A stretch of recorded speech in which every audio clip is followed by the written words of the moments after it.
बिस्मिल्लाहिर्रहमानिर्रहीम। अस्सलाम वालेकुम नाज़रीन, मैं पाकिस्तान से आपका होस्ट मोहम्मद वकार। जितने भी बहन भाई देख रहे हैं चैनल पर नए हैं तो इसको लाजमी सब्सक्राइब करें, वीडियो को शेयर करें, कमेंट्स भी करें। ये आपसे रिक्वेस्ट होती है। हाँ, अगर कोई वीडियो को यूज भी करना चाहे तो वो वीडियो को यूज कर भी सकता है, ये भी इजाजत है। कोई अपनी तरफ से कोई अपना चैनल क्रिएट करे यूट्यूब का, और मेरी ये वीडियो जो मैं रोजाना अपलोड करता हूँ यहाँ से डाउनलोड करके आप अपने चैनल पर इन वीडियोस को इस्तेमाल भी कर सकते हैं, यूज भी कर सकते हैं। ये मेरी तरफ से आप सब लोगों को इजाजत है। किसी को किसी किस्म का जो ना वो कोई स्ट्राइक वगैरह नहीं भेजा जाएगा, ये इजाजत है। जो भी बहन भाई अगर इस्तेमाल करना चाहें वो इस्तेमाल कर सकते हैं। तो नाज़रीन, आज की वीडियो में हम बात करेंगे अल्लामा सआद हुसैन रिजवी साहब के हलकों की, उनकी पूरी की पूरी जो डिटेल है वो आ चुकी है। और दूसरा, मैंने कुरंगी के अमीर से रब्ता करने की कोशिश की है, उनके साथ इंशाल्लाह आज रब्ता होगा। और वहाँ पर अल्लामा सआद हुसैन साहब जो कागजात नामजदगी जमा करवा रहे हैं, यानी वहाँ के जो लोग, तो पूरी की पूरी डिटेल वो उनसे जानेंगे। दूसरा कि एक बहुत बड़ी शख्सियत ने पार्टी को छोड़ा है, वो पार्टी किस की है और क्यों छोड़ा, ये भी आप लोगों के साथ शेयर कीजिए। तमाम चीज़ें डिटेल के साथ शेयर की जाएंगी। तीसरे नंबर पर बैरिस्टर उस्मान खिजर मांगड़ साहब के हवाले से अहम तरीन अपडेट है, वो भी शेयर की जाएगी। तो चलते बिना टाइम को वेस्ट किए अपने टॉपिक की तरफ। सबसे पहली बात नाज़रीन, अल्लामा सआद हुसैन रिजवी साहब के इलेक्शन में हिस्सा लेने की जो खबर है वो बिल्कुल रियलिटी पर मबनी है, वो रियल है।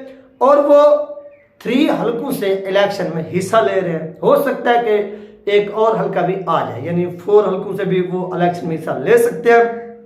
इनमें से N 2033 यानी 233 से इस हलके का जो ताल्लुक है वो सिंध से है, और सिंध के सबसे बड़े सिटी कराची से है।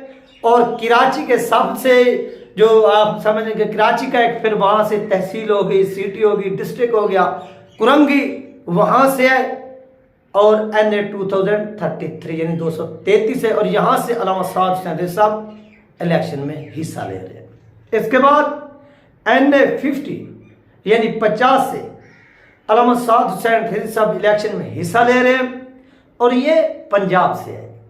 और पंजाब के अट्टक से, यानी जो अल्लामा सआद हुसैन रिजवी साहब का एक आबाई हल्का है जहाँ पर यानी बाकी इनका ख़ानदान रहता है, यानी टोटली रिश्तेदार वगैरह, जहाँ पर अल्लामा खादम हुसैन रिजवी रहमतुल्लाह अलैह पैदा हुई है। जिस तरह आप समझ लें कि फैमिली तो इधर अल्लामा सआद हुसैन अल्लामा खादम हुसैन रिजवी रहमतुल्लाह अलैह की सिटी में रहती है, और बाकी जो पूरा आबाओ अजदाद है वो पीछे गाँव में रहते हैं। तो वहाँ पर इलेक्शन में हिस्सा लेने का फैसला किया गया, और ये खूबसूरत अंदाज में फैसला किया अल्लामा सआद हुसैन रिजवी साहब ने, और सराहना भी चाहिए।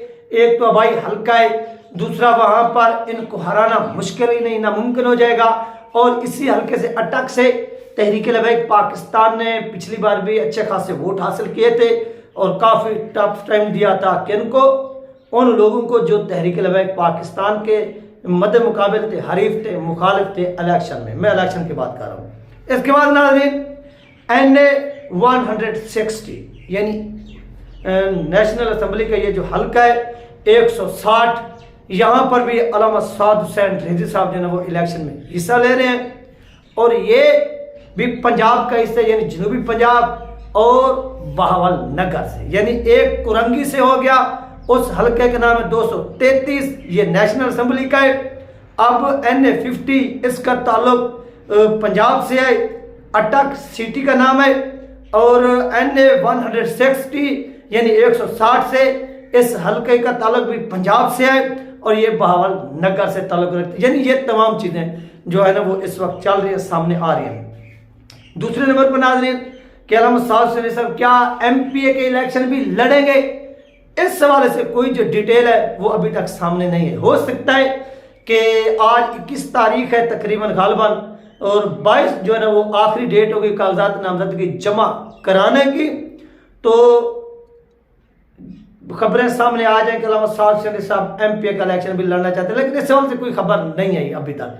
वो भी अगर आएगी तो इंशाल्लाह वो भी आप लोगों के साथ शेयर कर दी जाएगी। और इसके साथ साथ नाज़रीन अमजद नियाजी एक बहुत बड़ा नाम है, और उन्होंने जब फ्रांसीसी सफीर के हवाले से मामला हुआ था तो असेंबली के अंदर खड़े होकर एक आज़ाद मिंबर की हैसियत से वो तहरीक जमा करवाई थी फ्रांसीसी सफीर को निकालने के लिए। तो इन्होंने पार्टी को छोड़ने का ऐलान किया है और ये डंडा बर्दाश्त नहीं कर सके। ये बेचारे इधर उधर छुपते रहे, छुपाते रहे, आखिरकार रियासत ने इनको पकड़ लिया, वट लिया। तो अब ये मजबूर हुए अपना बयान देने पर के इनकी पार्टी से कोई ताल्लुक नहीं है। ये वो कह रहे हैं, ये वो रो रहे हैं, कोई बात नहीं है, रोना धोना लगा रहता है, हार जीत एक गेम का हिस्सा होती है, लेकिन इस तरह से नहीं होनी चाहिए। और इनका जिस तरह से वीडियो पैगाम आया है, आप वो वीडियो पैगाम सबसे पहले मुलाहिजा फरमाइए। वीडियो पैगाम जो है ना वो सुनने के बाद मजीद हम इसके ऊपर बाद में बात करेंगे कि इनकी हालत कैसी होगी, ये किस तरह से बीमार हुए, अल्लाह पाक इनको सेहत दे। आइए सबसे पहले वो वीडियो क्लिप सुनते हैं। बिस्मिल्लाहिर्रहमानिर्रहीम। मैं अमजद अली खान, मैंने मियाँ वाली। सबसे पहले मैंने 9 मई को भी मजम्मत की थी, उससे अगले दिन भी मैंने तमाम अखबारात में, तमाम मीडिया में और तमाम सोशल मीडिया में मैंने मजम्मत की, क्योंकि मौजूदा हालात टकराव की सूरत पैदा कर रहे हैं।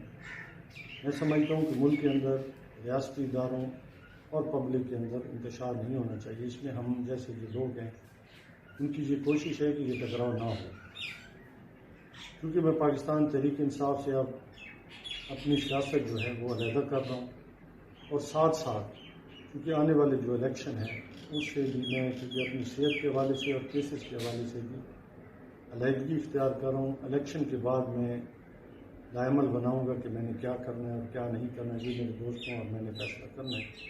फ़िलहाल मैं इन चीज़ों से दस्तबरदार होकर फौरी तौर पर अपनी सेहत और केसेस के हवाले से प्रोसीड करूँगा। तो नाज़रीन, ये था अमजद नियाज़ी साहब का वीडियो बयान जो आप लोग के साथ शेयर किया गया, आपने मुलाहिजा फरमाया है।